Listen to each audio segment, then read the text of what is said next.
옆에 계신 분들과 이렇게 인사하겠습니다. 볼매이십니다. 예, 볼매라는 말은 볼 때마다 매주 같다는 말이 아니라 볼수록 매력 있다 그런 말입니다. 어, 진짜 볼수록 매력이 있어요. 예, 우리 기도할 때 이렇게 복음이 잘 정리되어 계신 줄 몰랐습니다. 깜짝깜짝 놀래요. 삶이랑 기도랑 너무 다르시가지고. 저도 그렇죠. 삶이랑 강단이랑 다르고 우리가 다 그렇게 살아가는데요. 어, 오늘 말씀의 제목이 여러분에게 답이 되었으면 좋겠습니다. 매일같이 다르게 살아가는 우리. 그런데 하나님이 보시는 우리의 모습은 어떻겠습니까? 오늘 그래서 말씀의 제목은 하나님이 받아준 사람입니다. 하나님이 받아준 사람. 교회에는 다양하고 또 다른 각계 각층 정말 나와는 너무나도 다른 사람들이 모이는 곳이 교회예요. 어, 저 어디 광화문만 가봐도 이 집회할 때 모습 보셨어요? 시위죠, 시위. 다 똑같아요. 그렇게 똑같을 수가 없어요. 물론 삶을 어떻게 사는지 모르겠지만 일단 통일이 됩니다. 복장도 통일 해가지고 막 소리 지르는 모습이나 저는 분명히 저분들 외모가 다 다를 거거든요. 근데 멀리서 봐도 다 똑같이 보이는 거 있죠. 목소리 톤도 똑같고 다 똑같아. 어느 선교단체 가보면 선교단체랑 교회랑은 좀 다른 게 선교단체는 웬만하면 교회 생활 가운데서 이제 복음 속에서 내가 뭐가 중요하는지를 알고 전도와 선교에 이렇게 집중하기 위해서 이렇게 어느 정도 마음이 맞는 사람들 그리고 맞지 않더라도 맞출 수 있는 준비된 자세로 가서 이렇게 헌신하는 경우가 많은데 교회는 조금 성격이 다릅니다. 예를 들면 30년 동안 이미 장로님으로 계신 분도 교회에 예배하고 있고요. 그런데 30년 동안 비구니로 있다가 지난주에 교회에 오신 분도 같이 예배를 드리는 곳이 교회예요. 어떤 분은 성경을 몇 독을 하셨어요. 통독을 몇 독 하시고 중요한 부분은 다시 읽고 공부도 하시고 그러면서도 직분은 평신도를 이렇게 예배하는 분이 있는 반면에 어떤 분은 너무너무 오랜 기간 동안 이거 20년 가까이 불면증에 시달리다가 눈앞에 성경이 보이길래 베고 잤는데 잠이 잘 온대.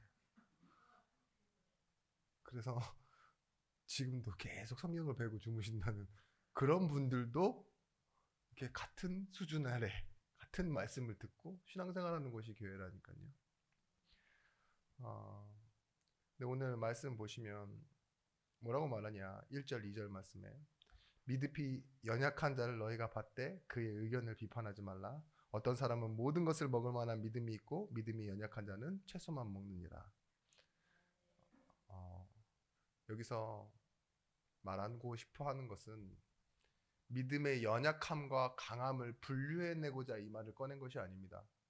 채식주의자들은 그 음식을 먹는 것에 따라 믿음이 약한 자들이고 고기 먹는 자들은 좀 약간 육식성이기 때문에 강한 자들이다라는 것을 설명하려는 게 아니에요. 오늘 말하고자 하는 것은 상대 개념입니다. 상대 개념. 그러니까 의도적으로 개념을 설명하기 위해서 강함과 약함이 진짜 우월함과 대단함이 강함이 아니라 다른 의미로 비교될 수 있도록. 그래서 오늘은 이 본문을 가지고 뭐라 그러냐? 바울이 상대적 개념, 의도적으로 의도적인으로 설명하기 위한 말씀을 꺼냈다라고 이렇게 말하는 본문입니다. 유대인에게는 세 가지 문제가 있었어요. 가장 갈등이 있고 이제 고조되어지는 이 세 가지 문제가 뭐였냐? 첫 번째는 먹는 문제, 두 번째는 할례 문제, 세 번째는 나를 지키는 문제예요. 뭐 오순절, 유월절, 초막절, 월삭, 안식일 이런 것도 있잖아요. 이 예수 믿고 그 전까지 내가 지켜왔던 이 날들에 대해서 어느 날이 주일이 되어야 되고 어느 날이 예배하는 날이 되어야 되느냐 이런 것도 있죠. 근데 아까 처음에 말씀드렸듯이 교회란 곳이 어떤 곳이죠? 아주 다양한 계층이 모여 있는 곳이잖아요. 어린 아이도 있고 할머니 할아버지도 있는데 이곳에 이방인에서 돌아온 사람들도 있고 오랜 그 유대교에서 신앙생활 하다가 예수 믿고 돌아온 사람도 있어요. 여기서 이렇게 갈등이 계속 대립되어지는 것입니다. 날짜의 문제를 보시면 안식일에도 모이고 주일날에도 모이는 문제가 사도행전에도 나와 있어요. 그러니까 헷갈리는 일들이 생기는 거죠. 언제 모여? 저번에 갔는데 또 모여? 이렇게 되어지는 거. 그러면 가긴 가는데 어떤 날이 더 중요한 날이야? 이렇게 되어지는 거예요. 할례 문제도 구원을 받았으면 된 거지. 이제 구약에서처럼 할례를 꼭 받아야 돼? 돌아온 이방인에게도 할례를 하라고 해야 돼? 그런 문제가 생기는 거죠. 그리고 먹는 문제는 이 유대인들에게 가장 민감했던 문제입니다. 왜 그러냐? 그 당시 이 로마의 문화 그리고 각 시장에서 팔고 있는 그 고기가 나오는 유통이 어떻게 되어지느냐? 하나도 빠짐없이 다 우상 신전을 통해서 드려지고 난 후에 이렇게 유통되게 되어져 있어요. 그러니까 이걸 어떻게 먹어도 되느냐? 우상 제물에게 바쳐졌던 제사했던 제물을 우리가 먹어도 되느냐라는 당연한 질문을 하게 되어지는 거죠. 근데 이 문제가 우리한테는 그냥 지금 제가 드리는 퀴즈 같잖아요. 먹어도 될까요? 말까요? 그런 문제가 아니라 양극단의 문제가 일어나서요. 진짜 심각하게 싸울 만큼 있죠. 뭐가 맞다, 뭐가 틀리다. 나중에는 이걸 가지고 구원을 말할 만큼 큰 문제가 되어 있었습니다. 그런데 여기서 문제없이 먹는 사람들이 가지고 있는 지식이 뭐였냐? 고기는 선도 아니고 악도 아니고 그냥 생물일 뿐이지 않냐? 그리고 이사야서 말씀에 나와 있듯이 우상이라는 것 자체가 없는 거다. 다른 신은 없다. 오직 유일한 신, 창조주이신 하나님, 그리고 피조물을 구속하신 그분은 여호와 하나님밖에 없다. 그렇게 믿었기 때문에 당연히 고기는 먹어도 된다라고 생각했는데 그 지식이 없는 사람들 있잖아요. 아직 그런 지식을 갖지 못한 사람들은 아니다. 내가 그것을 먹으면 옛 삶으로 돌아가는 것이다. 다니엘의 새 친구들 봐라. 다니엘을 봐라. 이러면서요. 그런 걸 예를 들면서 그렇게 얘기했던 거죠. 여기서 믿음이 연약한 자를 받대라고 말하잖아요. 받는다라는 의미는 수용하고 감당하고 데리고 간다라는 의미가 있는데 믿음이 연약한 자를 받아라라고 하는 것은요. 수신자가 어떤 사람들이라는 거예요? 여기서 분류되어지는 구조상 믿음이 강한 사람들, 고기를 드시고 계신 분들에게 지금 말하고 있는 겁니다. 바울이 말합니다. 이 일은 비난하거나 업신여긴 일이 아니다. 라고 얘기하면서요. 바울은 어느 쪽도 편을 들지 않아요. 먹어라, 먹지 마라 이렇게 해가지고 한쪽을 편들거나 어떤 내용을 뒷받침해 주지 않는다니까요.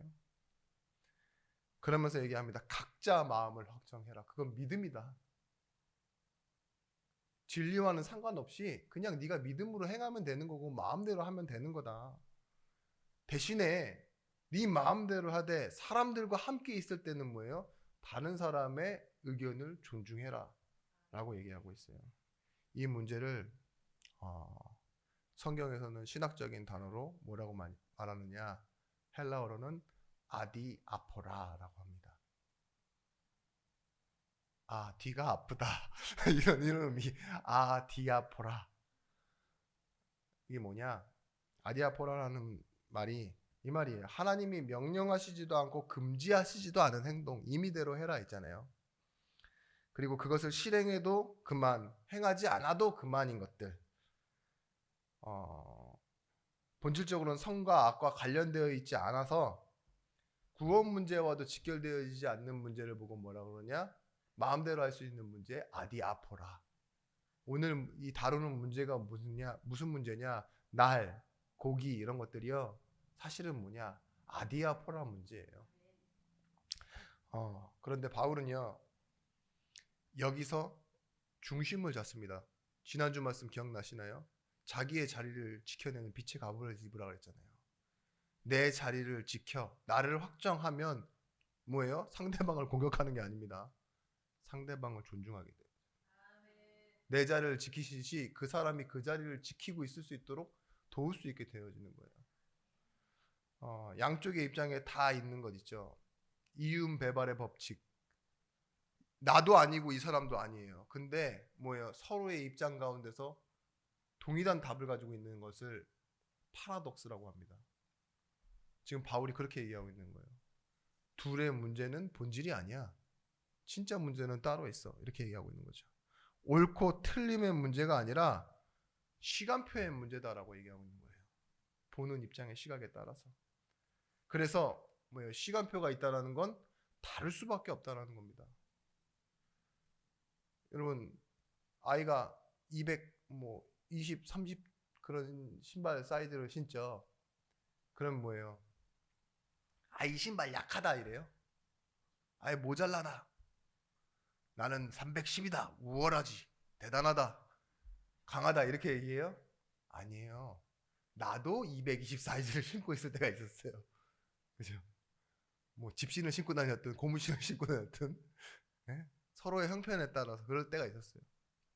근데 어느 순간 되면 발이 다 크고 이러면 성인이 되면 자기에게 맞는 신발만은 계속 신고 다니잖아요. 그죠? 발이 더 나가지 않는 신발 이렇게 사이즈가 되면 우리가 넘어선다라는 개념 그것이 뭐냐? 첫 번째입니다. 믿음으로 받아들이는 겁니다. 하나님이 우리를 받아주셨잖아요. 그런 것처럼 우리도 믿음으로 받아들이는 거예요. 근데 이 믿음으로 받아들인다는 개념이 뭐냐? 여러분 우리에게 시간은 지나가는 겁니다. 우리 인생에 있어 가장 우리 인생을 어떠한 응답을 체험하게 하거나 어떠한 상황 속에 가거나 아니면 여러분들 고통을 겪거나 기뻐하는 것이나 이런 것들이 어디 속에서 가장 많이 나타나느냐? 시간 속에서 나타나요. 고통은 짧고 기쁨은 긴 게 뭐예요? 행복한 인생이에요. 기쁨은 잠시 순간, 망한 것은 오래. 이걸 뭐예요? 시간을 비율로 해서 우리 인생을 구분하잖아요. 우리도 그렇습니다. 우리는 우리에게 주어지는 시간을요. 자기의 자리에서 견디고 버티고 넘어서는 거예요. 그게 신앙이에요. 우리가 언제부터 전화를 자유롭게 사용했습니까? 당연한 듯 생각하시죠? 매일 핸드폰 보고 계시고 제가 아시는 어떤 분은 매일 당근만 보고 있어요. 당근 뭔지 아시죠? 당근마켓. 거기서 구매해 보신 적은 한 번도 없는데 그냥 보고 있어요. 어떤 분은 뭐예요? 그 사람이 어떤 사람인지 알려고 하면은 그 사람이 빈 시간에 무엇을 가장 검색 많이 하고 있는지 보면은 그 사람이 보인대요. 그렇잖아요. 중국에 가면은 나보다 나를 더 잘하는 사람이 있대요. 내가 고등학교 때 상 받았던 거 이런 것까지도 있죠. 중국 사람들 다 알고 있어요. 왜냐면 그 정보를 통해서 이렇게 빅데이터로 다 하니까 자기가 집중하고 있는 어떤 선교사나 목사님 들어오잖아요. 그럼 네 어디 살지? 이러면서 그리고 자기가 이렇게 주목하고 있는 누가 알아? 이래가지고 안다 그러면 끌고 가버리고 나보다 나를 더 잘하는 사람들이 막 있다니까요. 그런데 저 옛날 기억나거든요. 빨간 전화기. 거기에 전화를 하기 위해서 슈퍼에 들어가서 동전만 바꿀 수 없으니까 작은 물건이라도 하나 사서 나와서 전화하다 보면 동전이 푹푹 떨어지죠. 그죠? 그리고 할 말이 없는데도 기본 요금이 다 떨어질 때까지 전화하고 끊어질 때까지 하고 끊었던 그런 기억 있으세요? 언제부터 스마트폰 쓰셨다고 지금 이렇게 무관심하십니까? 지방에 전화할 때는 동전을 이만큼 전화하고 막 떨어지는데 이렇게 막 기억 없으세요? 저만 늙었습니다. 제가 제일 젊은 것 같은데. 근데 어느 순간 공중전화 카드도 나왔어요. 그죠? 너무 신기했죠 그때. 그러면서 뭐 우리 버스 탈 때 토큰 회수권 이런 거 다 사라지고 이제는 그냥 카드만 되면, 이제는 스마트폰만 들면 해외에 가 있는 사람에게도 바로바로 메신저로 글 보내고 바로바로 연락받고, 뭐 한 주 두 주 해서 편지 받고 이런 거 없어요. 그게 시대의 흐름이고 디아포라입니다. 만약에 성경에 이렇게 적혀 있으면 큰일 나실 분들 많아요. 예배 시간에 문자 보고 사진 보고 막 누구랑 얘기하면 지옥 간다 이렇게 써 있습니까? 해도 되고 안 해도 되는 거예요. 시대의 흐름이라니까요. 그게 시간이에요. 그죠? 성경이 시대를 못 쫓아간 겁니까? 그런 문제는 중요하지 않다는 거예요. 진리가 아니라는 거. 제가 왜 쓸데없는 공중전화 얘기까지 꺼내면서 이렇게 왔냐. 여러분, 우리도 우리만 그때만 겪는 문제가 있다니까요. 발전하면 없어져 버리는 문제. 이제는 공중전화 뒤에서 막 줄 쓸 필요도 없고 그렇잖아요. 동전 바꿀 일도 없고. 그런 것처럼 어느 순간 우리가 교회에 나와서 많은 갈등을 하게 되지만 복음으로 답이 나면 날수록 뭐예요? 나의 시간에는요. 헌금하는 거, 뭐 내지는 출석하는 거, 이런 갈등 점점 사라진다니까요. 어떻게, 왜 내가 지금 우리 교회의 가장 큰 문제가 뭐죠? 왜 전도가 안 될까라는 아주 하나님의 마음에 합한 문제예요. 그렇게 된다니까요. 내가 좀 안 되고 내 삶이 힘든 거, 그거 별 문제 아니라고 생각하지 않으신가요? 막 말을 더듬네. 제가 거짓말을 잘 못합니다. 믿음으로 받아들인다. 이 말은 사람도 내가 사는 시간도 하나님이 나를 받아주셨음을 알고 받아들이면서 가는 거예요. 이게 우리 계속 말씀드렸던 우리가 살아가고 있는 배경이요, 틀이요, 무대입니다. 컨텍스트. 영지주의자들이 그 당시에 구원은 행함으로 받는 것이 아니라 깨달음이다라고 생각했어요. 그래서 지식이 되게 중요했어요. 깨달으면 내가 구원받는 것이다. 고린도전서 8장 1절 말씀에 우상의 재물에 대하여는 우리가 다 지식이 있는 줄을 아나 지식은 교만하게 하며 사랑은 덕을 세우나니. 지식이 왜 교만하게 하느냐? 내가 알고 있는 것이라서 그래요. 나는 자유하다는 거예요. 지식이 내가 있으니까 나는 고기도 먹고 나는 내가 떳떳하고 합당하니까 이건 먹어도 상관없어. 하나님 앞에도 그럴 거야라는 확신이 있는 지식이 있는 거예요. 근데 이 지식을 가지고 고기를 못 먹고 안 먹고 이런 사람들을 보면 뭐예요? 저 믿음이 연약한 사람들, 수준도 낮은 사람들 이렇게만 생각해도 괜찮아요. 속으로만. 근데 뭐라고 말하기 시작했냐? 율법에 얽매여서 고집불통으로 살아가고 바뀌지 않는 사람들. 혀를 차다 못해 맹렬히 공격을 하기 시작했습니다. 그게 문제가 된 거예요. 그래서 뭐예요? 지식은 교만하게 하나 사랑은 덕을 세운다. 지식으로 사는 게 아니라 사랑으로 살라 중심을 그쪽으로 바꿔놓잖아요. 깨닫는 것이 참된 지식인 줄 알았으나 마땅히 알 것을 알지 못한다고 바울이 얘기해요. 고린도전서 8장 2절 말씀에 만일 누구든지 무엇을 아는 줄로 생각하면 아직도 마땅히 알 것을 알지 못하는 것이요 라고 얘기해요. 아는 줄로 생각하는데 마땅히 알 것을 알지 못하고 알 것만 알고 있다고요. 우리도 그렇죠. 우리 한국 교회가 부흥하는데 한국 교회를 강타한 질문이 있어요. 1970년대, 80년대. 지금도 그 질문을 가지고 다니는 사람들이 있어요. 그게 뭐냐? 당신에게 구원의 확신이 있습니까? 라는 질문이에요. 이게 아디아포라였어요. 우리 한국교회에. 당신의 구원의 확신이 있습니까? 지금 말고. 언제야 그게? 언제부터 확신이 있었어요? 그리스도 알 때가 언제냐? 이렇게 얘기한다니까요. 날씨를 꼭 얘기해야 돼요. 그리고 그 날씨에 뭐가 있었어야 되느냐? 하나님이 나를 받아주시는 감격과 소망. 내 과거가 완전히 뒤바뀌어서 하나님 앞으로 100% 서는 그런 확신이 있죠. 그런 충격과 감동이 있냐? 이거를 당신에게 구원의 확신이 있습니까? 라고 질문하며 다니는 사람도 있었어요. 그 한국 교회에 계속 퍼져나왔었다니까요. 근데 그 질문에 가장 답을 못했던 사람들이 뭐냐? 모태신앙들. 유아 세례 받고 교회에 억지로 끌려다니는 모태신앙들. 직분 받은 사람들. 그런 사람들이요. 심하게 낙심했습니다. 내가 진짜 구원에 확신이 없는데 교회 계속 다녀도 되나? 그런 생각하게 됐다니까요. 여러분, 제가 신학교 다닐 때도 이런 비슷한 아디아포라가 있었는데 목회자의 소명이 받았냐? 이렇게 물어봐요. 뭘로 받았어? 이래요. 선교사야, 목회자야, 뭐야? 왜 받았어? 아빠가 가라 했는데 이러면 끝나는 거예요. 너 가. 너는 확신이 없어. 이런다니까요. 갈 데가 없어서 왔는데요. 그러면 안 되는 거예요. 저는 몇 살 때 말씀을 듣고 하나님이 내 마음에 딱 감동을 주시는데 양파를 눈에 바는 것처럼 눈물이 흘러내리기 시작했고 이런 게 있어야 된다니까요. 그게 그냥 하나의 예가 되면 좋은데 기준이 되고 표준이 되면 뭐가 돼요? 지식이 되면 큰일 나는 거예요.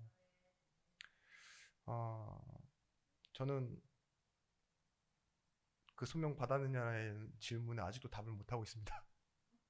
그만큼 뜨뜻미지근하게 지금까지 왔고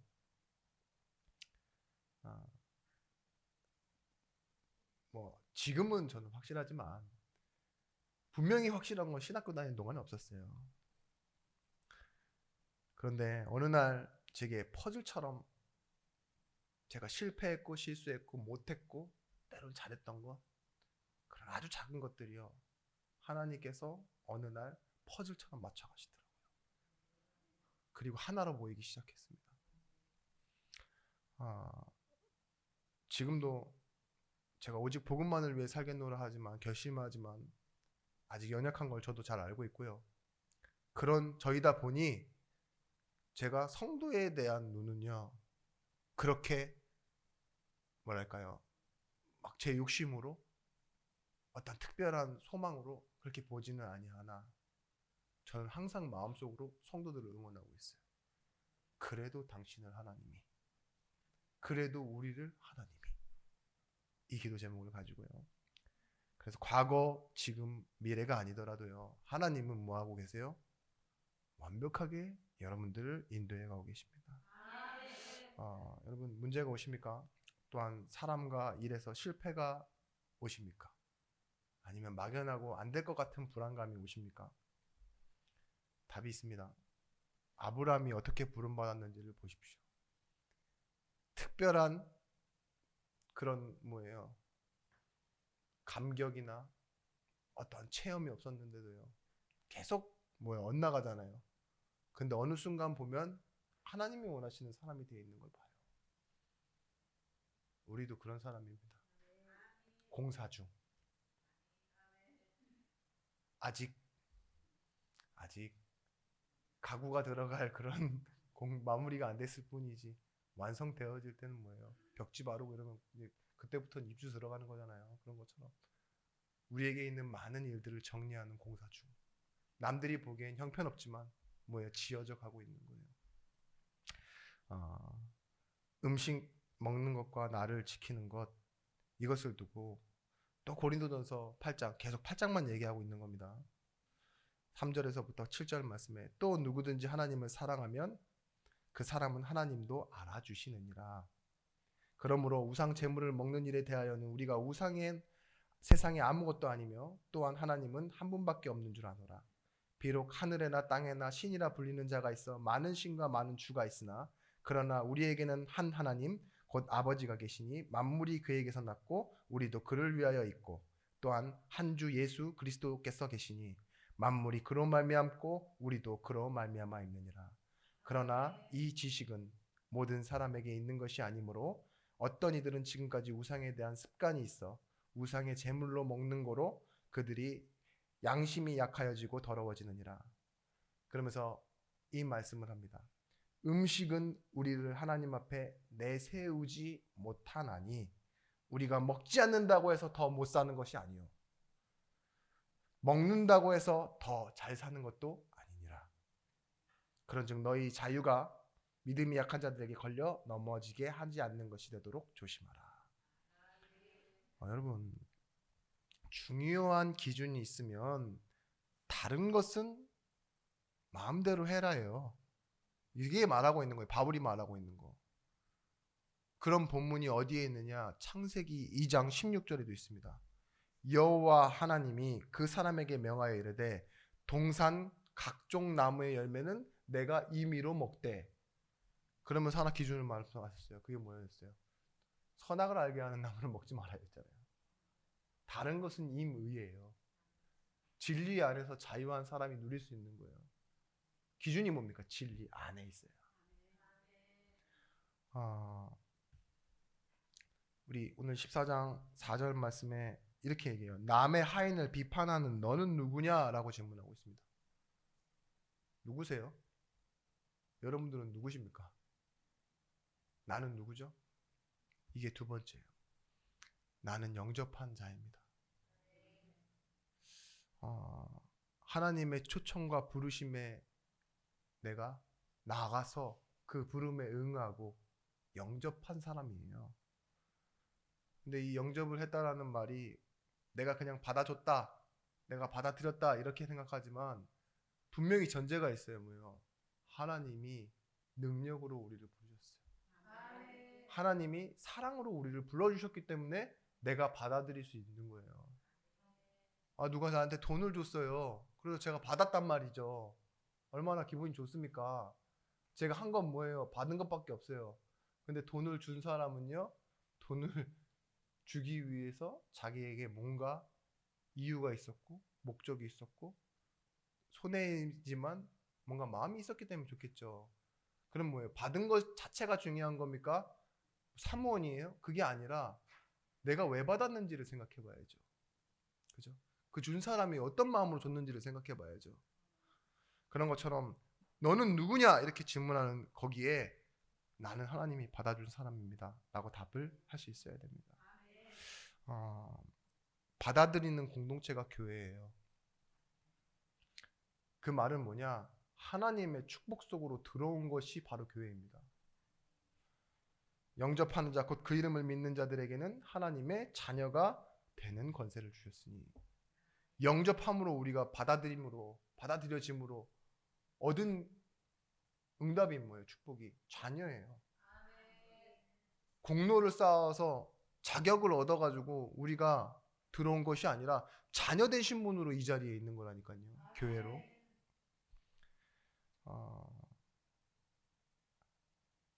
하나님이 요한복음 3장 16절 말씀에 이처럼 세상을 사랑하사, 사랑해서 받아준 사람들. 그리고 마가복음 10장 45절 섬김을 받으려 한 것이 아니라 하나님이 섬기려고 불렀는데 뭐예요? 그 받아주시는 우리를 위해서 먼저는 대속물이 되셨대요. 우리를 위해 대신 죽으셨대요. 그렇게 해서 받아주신 사람들. 그런데 하나님이 그 받아준 사람들이 뭐 누구냐? 나요? 내가 비판하는 저 사람이라는 거예요. 먹는 사람이든지 안 먹는 사람이든지 지키는 사람이든지 안 지키는 사람이든지. 그게 우리가 받아들일 수 있는 이유가 되어진다는 겁니다. 마가복음 10장 40절 말씀에 마태복음 너희를 영접하는 자는 나를 영접하는 것이요 나를 영접하는 자는 나를 보내신 이를 영접하는 것이니라. 이 말은 뭐예요? 내가 있는 나를 인정해 주는 것, 저 사람을 인정해 주는 것, 그 자체가 하나님을 인정하는 거예요. 그게 교회인 것입니다. 아, 내가 나가고 싶은 교회만 나간다. 아, 저 사람은 없었으면 좋겠다. 내보내야 된다. 막 이런 건요. 교회가 아니에요. 조직이지. 조직은 그 목표에 맞는 사람들만 필요하거든요. 근데 교회는 뭐예요? 지체예요. 지체. 몸. 그래서 영접이라는 단어가 그냥 우리가 예수 믿을 때만 영접이 아니라 신앙의 본질입니다. 우리는 계속해서 받아들이는 거예요. 알므로 끝나는 것이 아니라 아는 것을 가지고 누리고 확인하고 그러면서 이 상황과 아까 말씀드렸던 그 시간을 받아들이면서요. 뭐예요? 사람을 사랑하는 거예요. 목숨을 다하고 마음을 다하여 하나님 사랑하는 것 가지고 뭐예요? 이웃을 사랑하는 것. 그것이 우리의 삶이 되어지는 것입니다. 이 14장 4절 말씀에 남의 하인을 비판하는 너는 누구냐? 그가 서 있는 것이나 넘어지는 것이 자기 주인에게 있음에 그가 세움을 받으니 이는 그를 세우시는 권능이 주께 있습니다. 뭐예요? 그가 설 것이래요. 그냥 혼자 스스로 서는 것이 아니라 하나님이 세우신대요. 주인이. 하나님은 그를 세울 권능과 힘이 있으신 분이래요. 이 사실을 믿어야 됩니다. 믿음의 조상 아브라함에게 하나님께서 세 가지 약속을 주셨는데 아브라함은 그 세 가지 약속 중에 한 가지도 믿지 않았어요. 처음부터 믿지 않았어요. 창세기 15장 2절 말씀에도 아브라함이 스스로 얘기해요. 분명히 하나님이 자식을 주겠다고 했는데 이 아브라함 뭐라고 하고 있냐? 다메섹에서 데려온 엘리에셀이라는 종을 내 후계자로 삼겠습니다라고 얘기해요. 안 믿는다는 증거예요, 그게. 하가를 통해서 이삭을 주겠다고 했는데도 믿지 않고 이스마엘을 낳잖아요. 그런데 주겠다고 하는 그 순간에 창세기 17장 17절 말씀에 뭐라고 그러는 줄 아세요? 엎드려져서 웃었다 그랬어요. 이렇게. 그런 아브라함을요. 하나님은요. 믿음의 조상이 되게 하셨어요. 히브리서 11장 17절 19절 말씀에 아브라함은 정말 믿음의 조상이 되었습니다. 이삭을 바치라고 할 때에는요. 조금의 갈등이나 망설임 없이요. 모리아산에서 칼을 빼들었던 사람이 아브라함이에요. 여기서 뭐라고 말하고 있냐? 아브라함이 시험을 받을 때에는 믿음으로 이삭을 드렸으니 그는 약속을 받은 자로 돼. 그 외아들을 드렸느니라. 안 드렸는데 드렸다고 나와요. 여기는. 그게 하나님의 기업법입니다. 그에게 이미 말씀하시기를 내 자손이라 칭할 자는 이삭으로 말미암으리라 하셨나니 그러니까 이삭만 된다는 걸 믿었대요. 그가 하나님이 능히 이삭을 죽은 자 가운데서 다시 살리실 줄을 생각한지라 비유컨대 그를 죽은 자 가운데서 도로 받은 것이니라. 여러분 번제로 드리라고 했어요. 죽여서 피를 다 쏟고 장기를 다 빼내고 불로 태우는 게 번제예요. 근데 아브라함이 머릿속으로 계획하기를 자기 아들을 그렇게 하려고 마음 먹은 게 아니라 실행했어요. 그렇다는 말은 뭐예요? 다시 살리실 줄 알았다는 말은 뭘까요? 번제는 죄가 되는 건데 잿더미 위에서도 다시 일으키실 줄을 믿었다는 거예요. 아브라함은 보이지 않는 약속은 하나도 믿지 않았던 사람인데 그 끝을 보면 어떻게 부활에 대한 신앙을 갖고 있을 수 있습니까? 시간표예요. 시간표. 그 시간을 사는 겁니다. 받아들이는 거예요. 하나님 말씀을. 반드시 필요한 시간표가 있습니다. 그것을 우리는 기다림 그리고 또 다른 말로는 누림이라고 합니다. 아브라함이 시작하는 시간표가 있잖아요. 꼭 갈대우르를 떠나라고 하는데 떠나면서도 조카 롯을 데리고 나와야 하는 그 어쩔 수 없는 시작의 망설임이 있어요. 우리도 그런 게 있어요. 신앙생활 할 때. 피카소는 17살에 내려오는 고전 미술에 대한 모든 이해와 기법을 다 터득했다고 해요. 피카소라는 사람.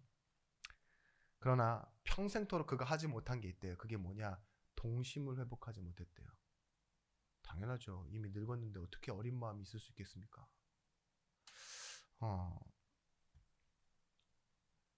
우리는 어리기 때문에 무지에서 가지는 그 모름에서 나오는 본문이 있어요. 이해하시나요? 교회도 초신제 때만 나오는 그 능력이 있어요. 무모함, 진심 막 이런 거 있죠. 기적 막 이런 거 있잖아요. 하나님 나를 사랑하시나 봐 막 이런 거 있잖아요.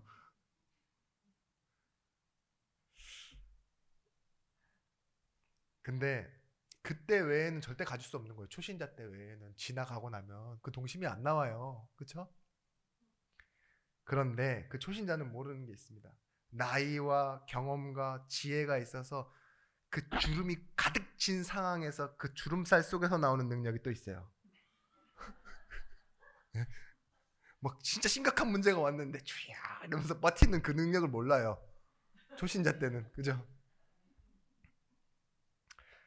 우리는 인생입니다. 시간의 흐름 속에서 하나님의 역사를 은혜로 받아들이는 사람들이라고요.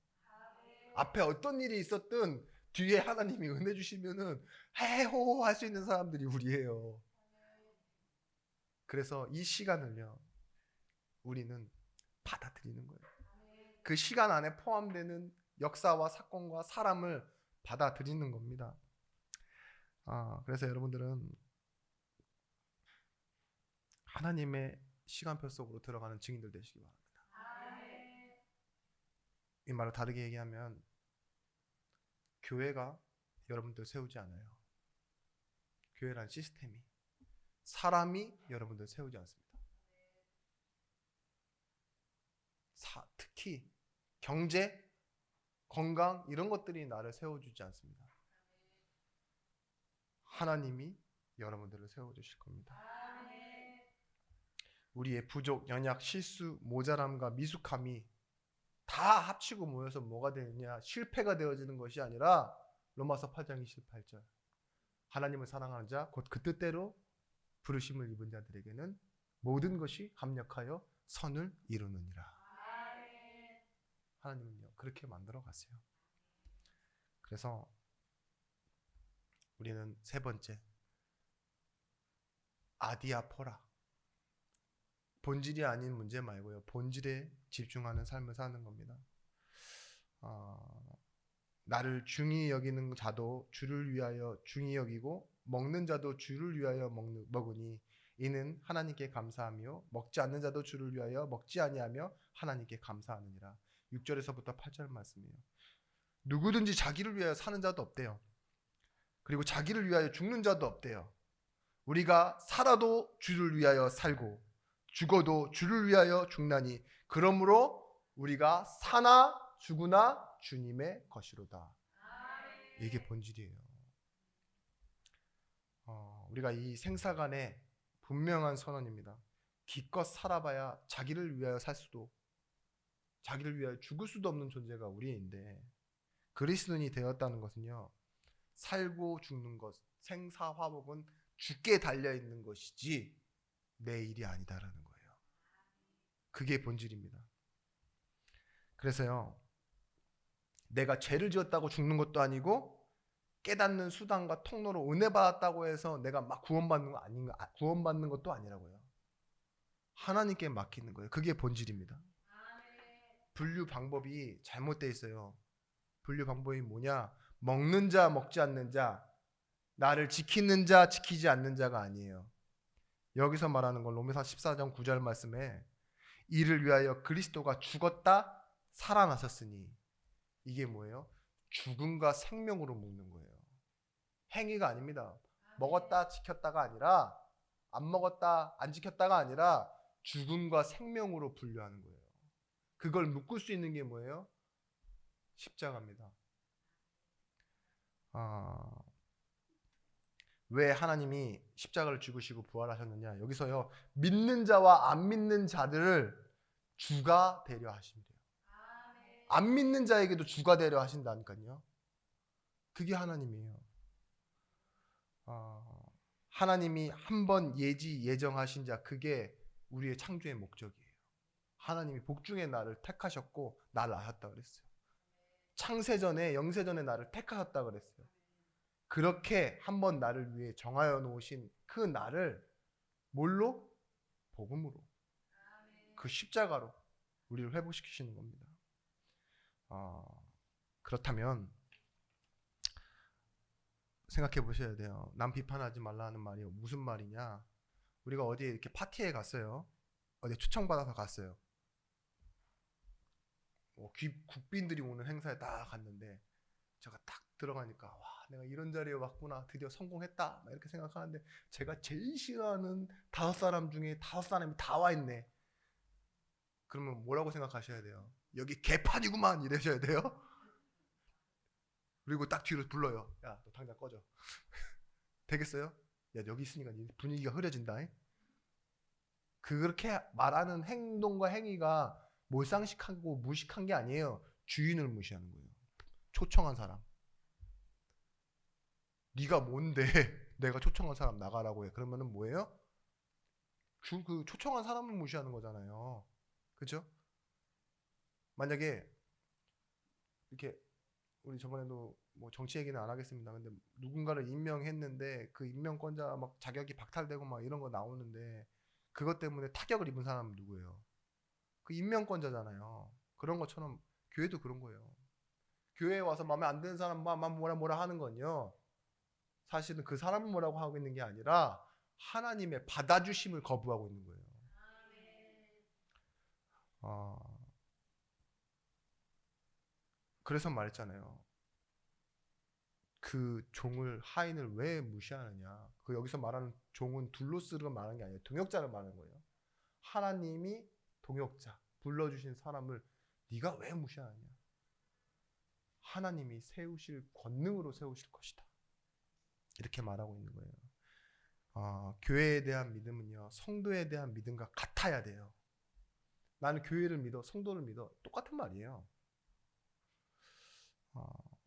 이는 빌립보서 1장 3절에서부터 6절 말씀에 내가 너희를 생각할 때마다 나의 하나님께 감사하며로 시작해서 간구할 때마다 너희를 위하여 기도하고 첫날부터 이제까지 복음을 위한 일에 참여하고 있음을 알되 너희 안에서 착한 일을 시작하신 이가 그리스도 예수의 날까지 이루어 가실 줄도 믿는다 이거예요.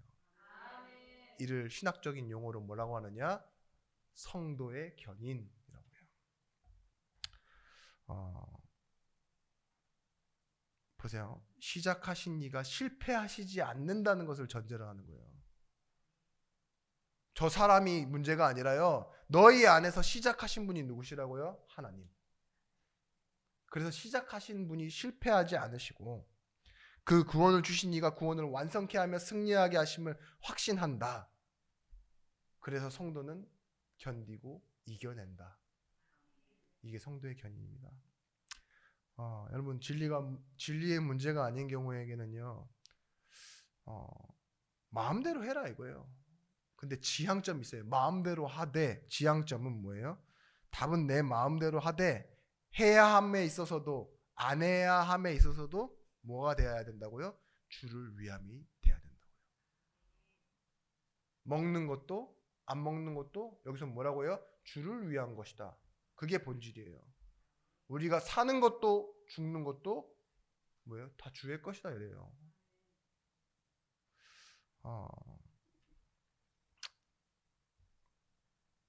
그냥 그런 생각이 드네요. 우리가 키우던 강아지가 내 강아지잖아요. 그죠? 근데 죽어요.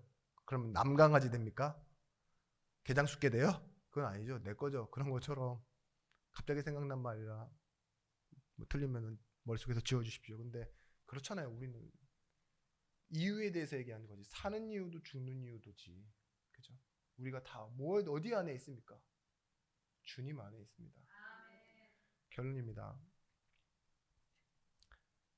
하나님이 받아주신 우리가 해야 할 것이 뭐냐? 이제는 그냥 받아들이는 것이 아니라 기도하고 받아들이는 거예요. 마지막 때 오늘 본문 마지막 절 12절 말씀 읽어보면 이렇습니다. 이러므로 우리 각 사람이 자기의 일을 하나님께 짓고 하리라. 자기의 일을 어떻게 한다고요? 네, 바로 얘기한다고요. 바로 직진으로 짓고 바로 고한다 이 소리죠. 이 심판 때를 얘기하는 거예요. 우리는 마지막에 다 똑같이 하나님의 심판대 앞에 서게 될 것인데, 그때는 뭐예요? 남 얘기하는 게 아니라 내 얘기를 하게 될 거라고요. 남의 변명해 주는 것이 아니라, 남을 보호해 주는 것이 아니라 내 얘기만 하게 될 거라고요.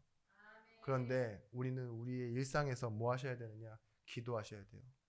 나의 일을 가지고 하나님께 기도하셔야 돼요.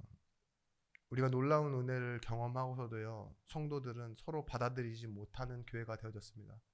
교회가 어느 종교보다도 편협하다는 말을 제일 많이 들어요. 그거 아시죠? 근데 왜 그렇다고 생각하느냐? 하나님이 우리를 받아주신 것을 잃어버리고 이미 우리는 어느 순간부터 안쪽에 있는 사람들이 됐어요. 새롭게 들어오는 사람들에게 대해서는요, 비판적인 사고를 가지는 사람들이 됐어요. 그래서요, 자꾸 비판하고, 자꾸 자랑하고, 자꾸 숨기고, 그런 존재가 됐습니다. 바울이 얘기하고 싶었던 건 앞서 말씀드렸던 내용과 같습니다. 교회는 조직이 아니라 지체입니다. 그래서 우리 지체를 표현할 때 약함, 강함 이런 식으로 표현하지 않잖아요. 역할이 다르다고 얘기하지. 지체는 뭐냐? 약한 지체, 강한 지체가 있는 것이 아니라 뭐예요? 귀한 지체인 거예요.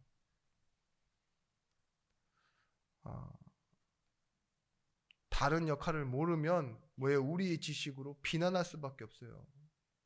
우리는 그리스도를 머리로 한 몸, 한 지체입니다. 그래서 우리는 이제는 받아들이는 것을 무엇으로, 어떤 단어로 정리할 수 있느냐? 누구든지, 어떤 일이든지, 언제든지. 이 시제를 잘 기억하십시오. 상황을 기억하십시오. 누구든지 용서할 수 있고요. 어떤 일이든지 용납할 수 있고, 언제든지 하나님 앞에서 내 자신은 용기를 낼 수 있는 사람이에요. 용기와 용서와 용납할 수 있는 사람. 누구든지 용서할 수 있는 사람. 어떤 일이든지 용납할 수 있는 사람. 언제든지 용기, 힘을 얻을 수 있는 사람. 이 부분을 조금만 정리하자면, 상처받을 상황에 있지만 하나님의 사랑으로 용서할 수 있습니다. 그걸 능력이라고 그랬어요. 하나님이 우리를 이처럼 사랑해서 자신의 생명 줘서까지도 나를 회복시켜 놓으신 것처럼 우리는 이 힘을 알고 있기에 이 힘으로 다른 사람을 용서할 수 있다니까요.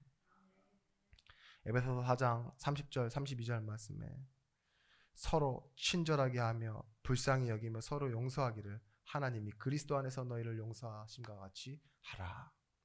어떤 일이든지 용납할 수 있습니다. 에베소 2장 4절 말씀에 혹 내가 하나님의 인자하심이 너를 인도하여 회개하심을 알지 못하여 그의 인자하심과 용납하심과 같이 풍부하심이 참으심이 풍성함을 멸시하느냐. 이 말이 뭡니까? 하나님은요 우리를 용납하시는데 길이 참으셨대요. 언제까지? 돌아올 때까지. 그래서 가늠한 여인, 사마리아 여인, 세리였던 마태도요 제자로 만드시는 거예요. 배신하고 떠나가는 베드로를요 뭐예요? 다시 찾아가서 불러오시는 거예요. 그게 용납이에요. 기다릴 수 있는 거예요. 그 시간에서. 그래서 어떤 일이든지 용납할 수 있습니다. 언제든지. 어떻게 용기 내느냐? 우리는 절망 속에 삽니다. 그런데 하나님의 은혜에 반응하면 용기가 나오게 돼 있어요.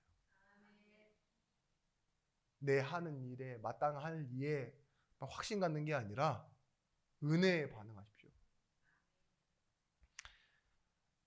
빌립보서 4장 6절 말씀 아무것도 염려하지 말고 다만 모든 일에 기도와 간구로 너희 구할 것을 감사함으로 하나님께 아뢰라. 아무것도 염려하지 말래요. 빌립보서 4장 13절 감옥에서 한 얘기죠. 내게 능력 주시는 자 안에서 내가 모든 것을 할 수 있느니라. 이게 용기예요. 나에 대한 확신이 용기가 아니라 내 의지가 강해지는 용기가 아니라 내게 능력 주시는 자 안에 있는 거. 염려할 것을 주께 맡겨버리는 거. 그 용서와 용납과 용기가 교회로 살아가고 하나님이 받아들인 주신 사람을 받는 마지막 본질 전도와 선교로 사람을 살리는 일에 민족을 살리는 일에 그 아무 중요하지 않은 아디아 포라 문제 있죠. 넘어설 수 있는 겁니다. 그걸 넘어서서 우리는 성숙으로 가는 겁니다. 누구든지 받아줄 수 있는 사람, 참 교회요, 참 제자라고 하죠. 누구든지 예수를 이름을 부르면 구원 얻는다는 사실을 믿으시죠? 그러면 그분이 예수 이름을 부르는지 여러분들 옆에서 확인해 주세요. 같이 확인해 주시는 거예요. 그게 받아주는 겁니다. 그리고 그것을 받아들임으로 주인 대신 하나님이 그를 권능으로 세우실 것을 믿어주세요. 그게 오늘 로마서 14장 가장 말씀입니다. 하인을 종을 세우는 능력이 뭐예요? 주인에게 있습니다. 오늘 우리가 이 응답을 받을 수 있는 상태, 하나님이 받아주신 상태에서 최고 축복과 응답이 뭐냐? 여러분 뭐겠습니까? 아멘 하시는 겁니다. 아멘. 받는다 아멘이에요. 아멘. 하나님이 그 일을 그렇게 이루어 가실 줄을 믿습니다가 아멘이잖아요. 아멘. 이게 결론 중 결론입니다. 아멘. 아멘. 말씀 앞에 아멘 하시면 뭐가 아니냐? 내가가 아니라 하나님이 일하기 시작합니다. 아멘. 이 아멘은 우리의 축복이요 특권이고 아멘. 또한 하나님의 시간표 속으로 들어가는 응답이요 자녀가 가진 권세입니다. 아멘. 우리 다 같이 아멘. 아멘. 그냥 아멘이 아니라 예수 그리스도 이름으로 아멘. 아멘. 주문이 아닙니다. 받아들이는 응답. 아멘. 받아줄 수 있는 응답이 되어지는 것입니다. 아멘. 기도하겠습니다. 하나님 감사합니다.